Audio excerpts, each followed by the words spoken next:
Kerjain aja selama 2 minggu ke depan, insya Allah ya, Anda sudah akan merasakan tubuh yang jauh lebih baik. Tensinya turun, beneran.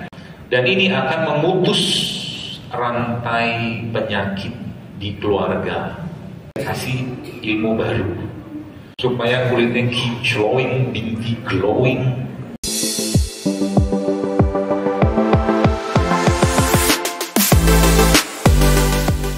Mulai hari ini tidak ada gula dalam segala produk turunannya. Jadi kalau Anda nanti misalkan, ini bukan mengharamkan, bukan. Judulnya kita mau melatih diri kan gitu. Nanti dibilang, wah Zero Akbar mengharamkan gula pasir. Pasir lagi saya. Udah banyak kan tahzir saya kan. Audio tahzir-tahziran. Jadi produk yang menggunakan gula pasir stop. Berarti kira-kira kalau ada roti, makan nggak? Oh kalah. Tapi judulnya kalau mau naik level, ntar dulu, ya. Terus yang pertama itu, udah sering saya sampaikan, misalkan, oke, yang kedua apa? Nggak ada minyak goreng sawit. Kalau mau goreng, pakai minyak kelapa. Kalau kita mau goreng, lebih baik usah digoreng dulu lah. Latihan dulu lah. Yang ketiga apa? Nasi putihnya dikurangi. Ya, nanti saya kurus, tenang. Saya bukan penganut diet tidak makan karbo. Saya makan karbo juga kalau perlu. Kalau perlu makan karbo tidak apa-apa. Anda bisa makan kentang, makan ubi, makan apa, nggak mesti nasi. Misalkan begitu, nasinya nanti Anda harus topping dan modified sedikit. Oke? Itu nasi. Kemudian yang terakhir apa? Terigu. Udah, cuma 4. Kerjain aja selama 2 minggu ke depan, nanti badan Anda mulai bereaksi. Coba aja. Jadi sekarang kalau Anda misalkan dikasih makan nasi goreng, ada nasi goreng, ada bakwan 2, ada kerupuk sama es teh manis. Makan nggak? Makan aja. Kan gak ada melarang. Ya. Gak diharamkan juga, gak boleh juga kita mengharamkan. Tapi babnya yang saya maksud di sini adalah kapan kita mau naik level, itu dia. Misalkan Anda makan nasi goreng, gak apa-apa. Nasi goreng itu ada 2 produk di nasi goreng itu yang tinggi serat. Ya, yang pertama daun seladanya, yang sering dijadikan hiasan. Ya kan? Betul lah. Oh dia hiasan cantik sekali itu, menghiasi pinggir-pinggir nasi goreng. Itu yang pertama. Yang kedua apa? Acarnya. Gitu. Jadi kalau Anda mau makan nasi goreng, saya kasih cara makan nasi goreng ala-ala saya. Nasinya gak usah banyak-banyak, 2 sendok aja. Lebihnya nanti daun seladanya Anda banyakin, acarnya Anda banyakin, sama telurnya dibanyakin. Dijamin kenyangnya lama. Karena karbo tidak akan memberikan sensasi kenyang. Coba kalau orang yang makan karbo pengen makan lagi ya? Nah, karena karbo itu sinyal kenyangnya dia berikan nggak bisa kayak protein. Itu rumusnya. Makanya orang habis makan nasi laparnya cepet. Itu ilmunya. Gitu. Bukan saya mengada-ada juga. Tapi kalau ada butuh karbo boleh nggak? Boleh aja kalau ada butuh. Lagi lemes butuh apa? Makanya saya tuh salah satu minuman kegemaran saya itu kalau lagi nggak enak butuh suplementasi gula yang cepat. Biasanya ada 2 tuh. Yang pertama ini madu. Madu. Supaya madu ini cepat masuk ke tubuh saya gimana? Saya akan larutkan dia dalam cairan supaya dia lebih cepat masuk ke tubuh saya. Kenapa? Dia sebenarnya akan lebih cepat reaksinya ketika sudah masuk ke dalam lambung. Tapi kalau kita mau lebih cepat masukin ke air, ya Anda kocok-kocok atau mungkin masukin ke air kelapa begini, dia lebih cepat terserap. Maka semua yang Allah ciptakan aslinya, sebagian besar setahu saya itu baru mampu diserap tubuh kita kalau dia dinanoin, kata guru saya. Ada seorang profesor dulu saya menjelaskan dia pakar nano lah gitu. Dia katakan bahwa sebenarnya kalau Anda mau cepat diserap, nanoin dia. Bahasa dia gitu. Maka ini nih, ini kan ada apa? Cabai rawit. Ngetes aja. Langsung itu kan jahe ya, ngetes aja. Udah tahu. Kan saya pengen tahu siapa yang reaktif. Bagaimana cara? Dia kan ini kan begini kan nggak bisa kita serap, nggak bisa. Ya, kita harus kupas dia. Tapi kupas pun sekarang saya nggak mau kupas lagi. Jadi mereka ini kalau saya mau kayak misalkan inilah ya, apa itu namanya?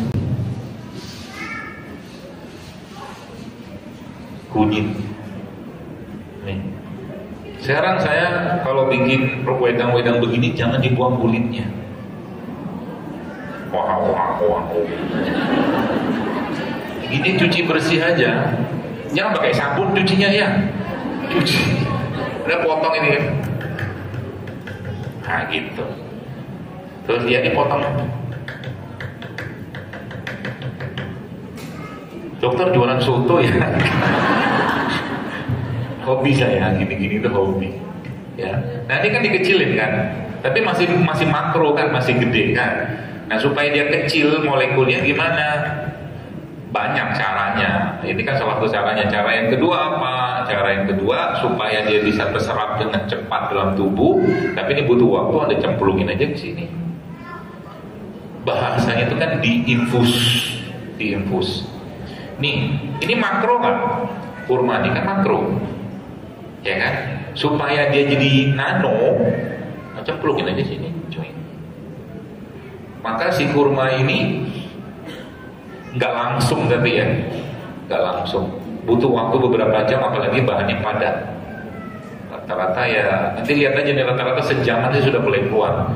Dia punya. Jadi kayak begini kan kalau saya mungkin sekarang misal nih saya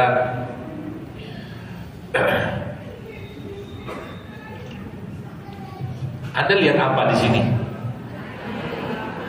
Air sama apa lagi? Tangan saya. Bukan. Ada kelihatan asam amino nggak? Nggak tahu lah kita. Ada protein nggak? Vitamin gitu nggak kelihatan semua. Allah jadikan mereka ini tak tampak mata kita. Itu bahasa nano itu. Ya. Jadi apa yang terjadi ketika ternano kayak begini, maka dia gampang banget diserap tubuh, lebih cepat. Makanya tadi ini sudah nano sebenarnya. Dalam madu ini kalau Anda buka datanya ada protein, hidrat, arang, macam-macam lah, tinggal baca lah itu. Tapi bagaimana caranya dia bisa lebih cepat diserap tubuh? Ya Anda campurkan katakanlah kayak begini nih, ya. Lalu Anda aduk-aduk, makanya nanti saya kasih ilmu baru. Ilmu ala-ala saya, coba nih, tapi efeknya cepat banget. Jadi nanti bapak-bapak, ibu-ibu kalau Anda bikin kayak begini, ya katakanlah, let's say mungkin Anda bikin jahe, serai, apa segala macam, kasih air hangat apa-apa gitu kan. Jadi fungsi air hangat itu sebenarnya, atau air panas atau mungkin perebusan itu adalah memecah molekulnya dia. Makanya jangan lama-lama. Oke, makanya kalau ini dibakar, rusak nggak? Rusak lah dia. Saya nggak tahu tuh cerita ilmu dari mana orang ngebakar kelapa. Orang begini aja Anda buka paling 3-4 jam sudah bau, ya kan? Apalagi dibakar, rusaklah enzimnya dia, gitu loh. Bayar mahal lagi kita kalau bakar.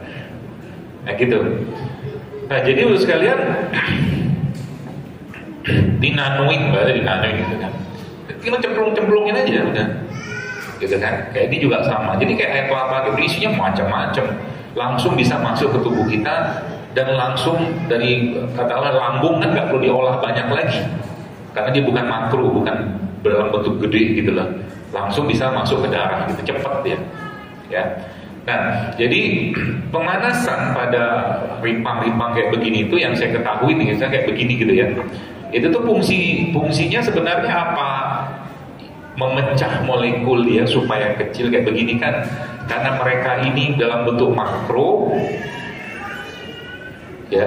Jadi sebenarnya ketika kita panaskan itu, dia memecah molekulnya menjadi cepat dan akhirnya ininya yang kita minum kan. Isinya apa? Itulah data-data ilmiah itu. Tapi sebenarnya kalau mungkin bahasa saya pakai, sebenarnya kita minum racun. Jangan dipelintir dulu ya. Racun maksudnya racun yang bermanfaat untuk tubuh kita. Kenapa racun? Ini maksudnya. Tumbuhan kayak begini bos sekalian, terutama yang rimpang-rimpang kayak begini, karena mereka tidak dibekali Allah bisa cakar, tarik untuk melindungi diri mereka. Maka yang terjadi apa? Yang terjadi ketika mereka ini, contoh mungkin kayak begini nih, jahil lah gitu kan.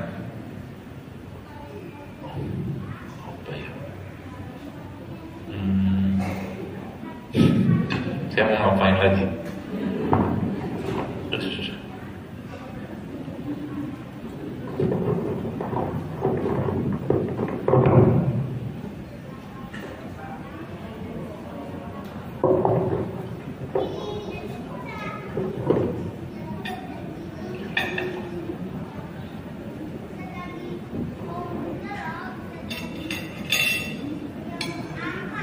Baunya apa?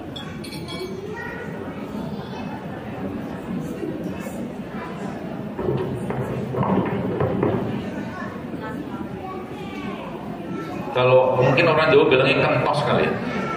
Ya. Ini coba buka datanya, ini masih banyak kandungan gizinya loh ini. Kentos ini. Coba lihat. Saya mau ngomong itu bukan itu. Yang saya mau ngomong itu ini. Jadi mereka ini ya, ketika mereka Anda sakiti, ini kan disakiti namanya. Kan sakitin.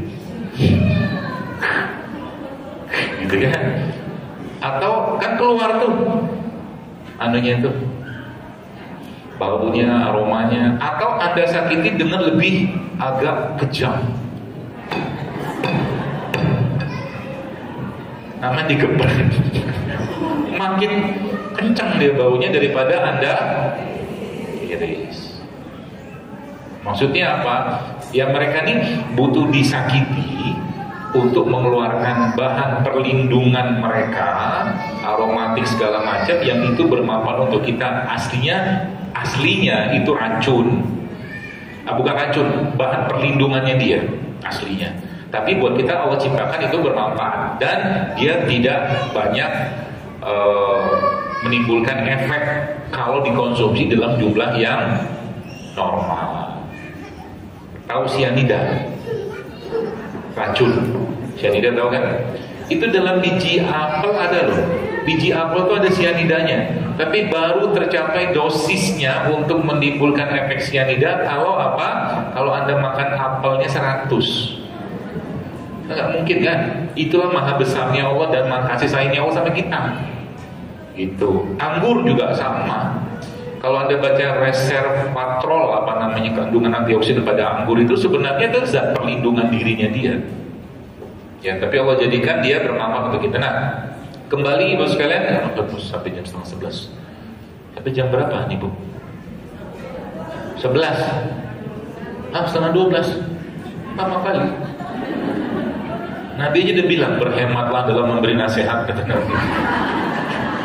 Nanti ada bosan. Baik, poin pertama yang saya jelaskan dari ibu sekalian kepada ibu sekalian, kepada jamaah sekalian apa? Pertama tadi kan ada racunnya, hati itu, ya. Yang kedua apa? Dia punya penawarnya. Penawar itu ada dalam bentuk amalan sebenarnya. Kalau Anda kerjakan sholat, sedekah, segala macam dengan ikhlas, ya, dengan jujur pada Allah, maka dia akan berefek membersihkan hati kita. Itu, ya. Dan ini akan memutus rantai penyakit di keluarga. Baik, saya ajak Anda mikir. Apa mikirnya gini? Kalau ada satu keluarga, 1-2 generasi di atas dan 1-2 generasi di bawahnya misal, udah cukup lama keluarga ini, semuanya urutannya kena penyakit jantung, ada jantung.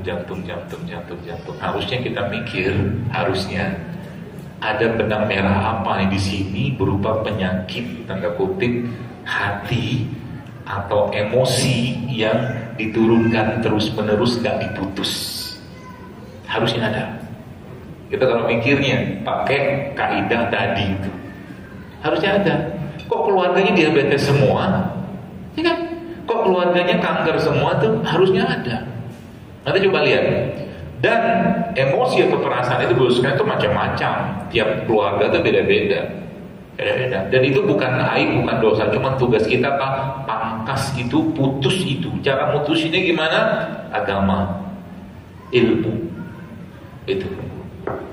Ya, makanya dalam pengobatan ya, lagi-lagi saya sampaikan, saya banyak menemukan orang-orang yang ketika mereka sudah sampai pada titik ikhlas, sampai pada titik pasrah, sampai pada titik di mana dia maafkan semua, sudah ikhlas, tiba-tiba Allah kasih sembuh tuh gampang aja.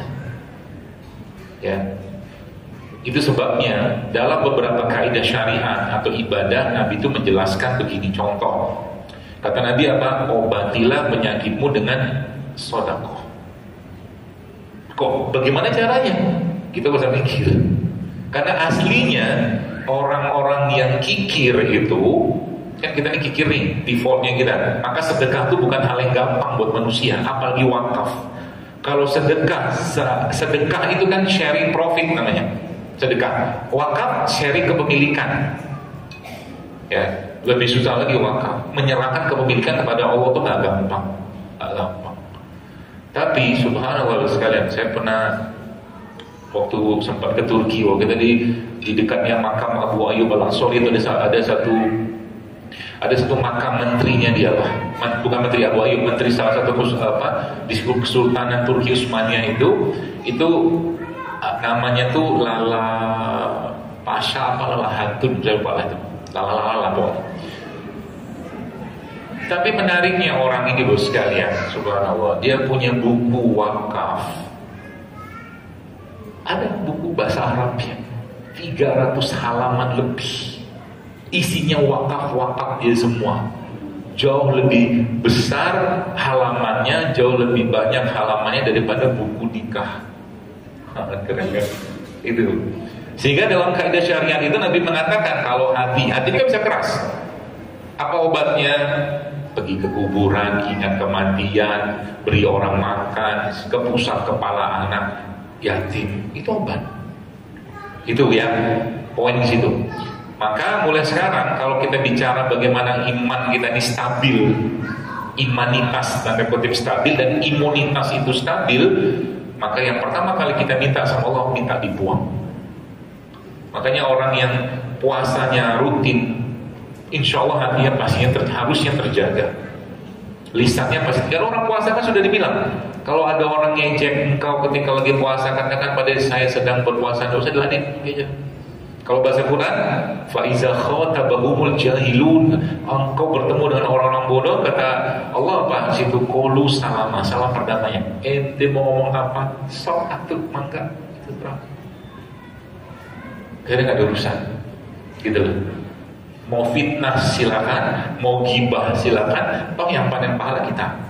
Sekelasnya gibah saja kita tahu itu kan beritanya benar, tapi seseorang itu diomongin kita nggak suka, itu pun jadi dosa besar orang yang gibah. Tidak perlu dikhawatirkan, ya. Itu poin pertama. Poin yang kedua, sekalian, apa yang saya mau sampaikan di sini berkaitan sama tadi kan sebenarnya masuk ke bahasanya ruh. Ya, jadi kalau mengerjakan amal ibadah itu mulai sekarang dinikmati. Supaya apa? Supaya kita bahagia. Gitu. Kalau udah bahagia, tensinya turun, gulanya turun. Beneran. Anda mau ketawa itu terjadi dan saya sering dapatkan orang kayak begitu. Oh Akbar. Saya pikir ini kenapa ini tensinya tinggi banget. Ternyata urusannya gara-gara curiga doang. Naik tensinya. Ini belum lagi cerita tentang penyakit yang misalkan kaitannya sama kencing manis ya. Bab kencing manis itu kan bab cinta, penganiayaan cinta, cinta yang tidak terbalas. Ya, makanya hati-hati dengan rasa itu. Kalau dia tidak ditempatkan pada tempatnya, sekalian, bahaya dia. Cinta itu jadi masalah nggak? Oh, jadi masalah kalau tidak seimbang. Ini saya ajarin ilmu cinta. Iya. Baru bisa cinta tuh dinikmati kalau apa? Dia seimbang. Apa yang seimbang antara cemburu sama cintanya? Kalau cintanya berlebihan, cemburunya di bawah, nggak bisa. Apalagi cemburunya di atas, cintanya itu di bawah, makin menderita dia. Beneran. Baru bisa dinikmati. Makanya dalam Islam, Nabi sudah katakan cemburu itu tanda cinta. Tapi kalau cemburunya dosisnya kelebihan, yang muncul apa? Kemarahan, penyakit dia, gitu. Maka cinta itu jadi obat aslinya. Bu, saya melihat Bu sekarang, masya Allah ya, ada seseorang yang subhanallah kanker apa ya? Kanker paru saya. Pokoknya kankernya cukup membuatnya sangat kesakitan. Akhirnya apa? Subhanallah ya, orang ini punya keluarga yang baik sehingga akhirnya ada bagian-bagian yang punya tugas bahkan menghibur dia, bikin guyon untuk dia, dan itu membuat dia akhirnya sangat nyaman. Ya, jadi ada yang anggota keluarga khusus menghibur. Itu biasanya kan di keluarga kita tuh ada yang hobinya ngebanyol gitu. Itu tuh penting, harus dilestarikan orang-orang kayak gitu. Karena itu akan jadi nutrisi kejiwaan buat seseorang. Beneran. Kalau ada dia tuh seru gitu loh. Ya, seru. Ya. Jadi akhirnya singkat cerita dia punya tumor ya, segala macam yang cukup berat lah ya. Bahkan sudah menjalur sana kemari, tapi hari keluarga tuh support luar biasa ke beliau. Ya. Pelan-pelan itu dia mulai sakitnya mulai berkurang. Akhirnya tumor itu pecah. Gara-gara cinta, kasih sayang. Ya. Dan orang yang dia apa istilahnya itu, bukan dendami sih, sedihin mungkin. Sedihin itu tuh datanglah ke beliau dan gak sangka sampai separah itu keadaannya. Ya, akhirnya sudah mulai agak membaik, pecah segala macam itu beliau meninggal. Tapi meninggalnya bagus, gitu loh. Jadi kalau kita sudah paham sebenarnya dalam Islam itu, kalau kita bicara psikologi itu sudah include sebenarnya dalam ilmu syariat sebenarnya. Nabi itu kalau ada Abu Bakar datang, Umar datang, Utsman datang, Ali datang, cara ngomong Nabi tidak sama. Karena bagian dari karakter sebenarnya. Dan itu dalam agama dipelajari. Ya, bukan dipelajari, ada babnya. Ya, seperti itulah. Nah, jadi itu. Sehingga nanti kalau kita bicara tentang tadi ada bahasanya ruhnya tadi, Anda harus menikmati itu. Sholat harus menikmati, sedekah, sehingga nanti dia pelan-pelan membuang itu. Yang pertama. Yang kedua, bahasa adalah makanan kejiwaan, makanan jiwa, makanan emosi. Ya, contoh, Anda sukanya misalkan ibu-ibu atau bapak-bapak, misalkan seorang bapak itu disukanya mancing, pergilah mancing. Ya, dia mancing, kadang-kadang mancing duk dapat, balikin lagi ikannya. Karena buat dia bukan ikannya, tapi mancingnya itu. Makanya kalau anak-anak misalkan di pondok, ya coba lihat anak Anda yang sudah punya anak di pondok, Anda kirimilah dia hadiah macam-macam atau makanan macam-macam untuk dia. Dia sebenarnya bukan butuh itunya. Aslinya dia pengen ke warung, jalan sama temennya, jajan di warung, itulah makanan dia hiburannya dia, yang orang sekarang sebut dengan hilang-hiling gitu loh. Tapi itu aslinya makanan, tapi dia nggak boleh berlebihan, harus pas. Ya, makanya kalau saya sekarang, saya mencoba mendidik jiwa saya. Contoh begini, saya dokter minum kopi, saya minum. Tapi kalau nggak ada kopi gimana? Ya nggak apa-apa. Sebab ada orang yang saking luar biasanya dibutuh makanan jiwa dan emosi tadi, dia ngomong begini, kalau nggak ada kopi pusing saya. Itu artinya dia sudah keikat di situ, nggak boleh. Jadi kalau saya minum kopi, saya sudah letakkan kopi itu pada fungsinya, porsinya. Contoh misalkan, saya tidak akan mendapatkan atau mau minum kopi pakai gula pasir, biasanya jelas saya tidak mau. Karena biasanya setelah pahitnya kehidupan itu ada manis yang kita rasakan. Minum kopi kan juga sama. Oh gitu kan, nanti lama-lama manisnya muncul di ujung-ujung. Biasanya begitu. Lalu Bapak sekalian, saya minum kopi, tapi saya sudah taruh kopi ini sebagai satu titik. Saya minum kopi ini karena manfaatnya. Itu. Sehingga apa? Yang saya cari bisa jadi saya minum kopinya pelan-pelan gitu kan, saya nikmati. Tapi bisa jadi saya karena judulnya manfaat, saya minumnya agak cepat. Kenapa? Karena saya imbangi antara manfaatnya tadi dan kenikmatannya. Jangan berlebihan. Bolak-balik ngopi aja kerjaannya gitu kan, nggak bisa kayak begitu. Ya, itu makanan jiwa. Tadi kan makanan ruh. Ya, itu juga Anda nikmati lagi. Dokter, saya itu kalau sudah ketemu teman saya bahagia banget. Aku kumpul lah sama teman. Itu masuk dalam bab, dalam syariat ada. Ya, saya pernah tulis, saya pernah dalam sebuah kajian, saya pernah sampaikan itu salah satu mood boosternya kita itu adalah ngumpul sama teman, tapi pilih teman. Ada. Jadi jangan kalau memang Anda butuh ketemu teman, cari aja teman. Ya, tuh. Tapi tadi jangan berlebihan, ya. Nah, apalagi banyak, ya. Itu jadi makanan ruh tadi sudah, makanan jiwa tuh Anda semua punya makanan jiwa yang berbeda-beda. Jangan disamakan. Coba lihat, Anda ngelihat orang yang main catur, ngapain sih? Ya kan? Tapi bagi main catur buat dia makanan, senang dia main catur. Ada yang main bola, atau yang lihat orang main bola, sepak bola itu, udah kasih aja bola satu-satu gitu loh, jangan rebutan, misalkan begitu. Bukan itu poinnya. Iya kan? Apain rebutin bola? Dari dulu rebutan bola nggak habis-habis. Ya, gitu loh. Ya, nah ada saya semua beda. Nah mulai sekarang pikirkan apa makanan jiwa Anda, makanan emosi Anda. Dan itu kalau bisa difasilitasi, fasilitasilah. Sepanjang tidak berlebihan dan tidak melanggar syariat, kerjakan. Itu pesan saya. Ya, ini supaya apa? Supaya nanti apa? Begini loh sekalian. Anda akan ketemu anak-anak ya, misalkan Anda punya anak atau kita punya anak, yang anak itu disuruh katakanlah sholat. Lagi dia pengen sesuatu dan belum, jadi dia nggak bisa mengontrol emosi dia kan, suruh sholat atau suruh apa segala macam, tapi makanan jiwa dia belum dapat. Akhirnya yang terjadi apa? Yang terjadi dia mengerjakan itu tidak dengan setulus hati. Itu maksudnya. Ya, makanya bab cinta dalam anak itu aslinya, kalau Anda mau dapatkan cinta dari anak, caranya gampang banget. Apa caranya? Jadilah orang terdekatnya dia. Gampang, nanti dengan cerita semuanya. Jadilah orang terdekatnya dia.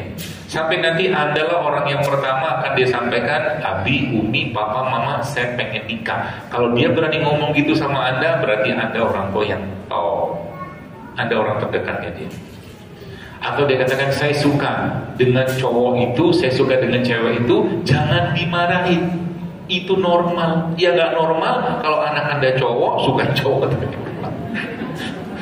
Kan Bapak cinta. Kadang-kadang orang tua kenapa begitu? Gitu kan, kenapa kamu udah jatuh cinta ya? Emang cinta dilarang? Nah gitu maksudnya. Saya sama anak saya sampai sampaikan, kamu jangan lama-lama nikahnya. Saya lama. Kalau bisa selesai ini, selesai itu nikah. Nah gitu. Biar apa? Belajar mandiri gitu. Ya. Oke, itu makanan ruh, makanan jiwa. Terakhir, makanan jasa. Apa dia? Ini makanan jasa. Ya. Dengan Anda tadi mengurangi 4 tadi atau menyetop yang tadi itu, sebenarnya boleh saya katakan insya Allah ya, yang pengalaman saya 50% Anda sudah akan merasakan tubuh yang jauh lebih baik. Benar? Di sini mungkin sebagian sudah melakukan ya, kayaknya. Ya.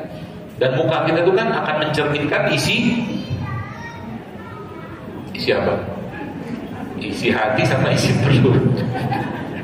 Ya, muka kita itu sekalian cerminan dari isi hati kita dan isi perutnya kita.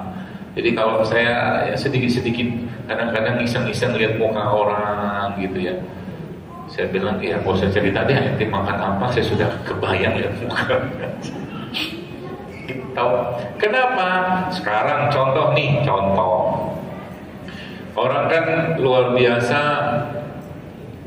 ya, kalau kita belajar tuh jadi enak terus sekalian. Contoh, beli skincare ini itu segala macam biar ada kolagennya, biar kulitnya nggak wrinkle, nggak keriput, gitu-gitu kan. Ya, padahal contoh nih, kalau ngerti ilmunya gampang. Contoh, butuh kulit yang kencang. Nah, kan perempuan gitu kan, mau direkam di sini nih, direkam mana? Untuk urusan kulit. Jadi kalau kata guru saya tuh, bisnis kesehatan tuh bisnis tidak akan pernah selesai kalau benar itunya. Contoh nih, kulit keriput, ya. Terus apa tuh namanya, garis-garis muka, gitu-gitu lah, saya udah ngerti istilah itu kan. Yang biasa perawatan sekian jam, bayar berapa juta gitu. Padahal kalau ngerti kaidahnya, sederhana sekali. Anda mau punya suplemen anti-aging paling kuat, maka saran saya apa? Banyakin puasa. Yang pertama, puasa tuh anti-aging paling kuat. Semakin lama Anda memperlama masa Anda tidak makan, semakin kuat growth hormonnya akan dihasilkan oleh tubuh Anda. Sains sudah membuktikan itu setahu saya. Itu yang pertama.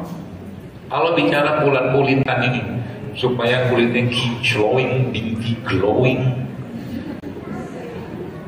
banyak sebenarnya yang kita bisa pakai. Contoh nih, kan salah satunya. Tahu kolagen? Kolagen tahu lah kan? Dia sejenis asam amino, peptide apa gitu. Kolagen itu banyak ya, di berbagai sumber yang Allah ciptakan. Ya. Contohnya apa? Fish bone, tulang ikan tuh kolagennya tinggi. Cuman kita nggak makan kan. Tapi kalau Anda makan ikan di presto bagus, tulangnya nggak makan karena kolagennya tinggi. Fish bone. Yang kedua apa? Fish skin, kulit ikan. Itu kolagennya tinggi. Ya kan? Itu kita buang, dibikin file. Makanya keriput terus. Yang bagus-bagusnya dibuang. Tuh, apalagi? Eggshell. Eggshell itu cangkangnya telur. Itu kolagennya tinggi. Terus apalagi?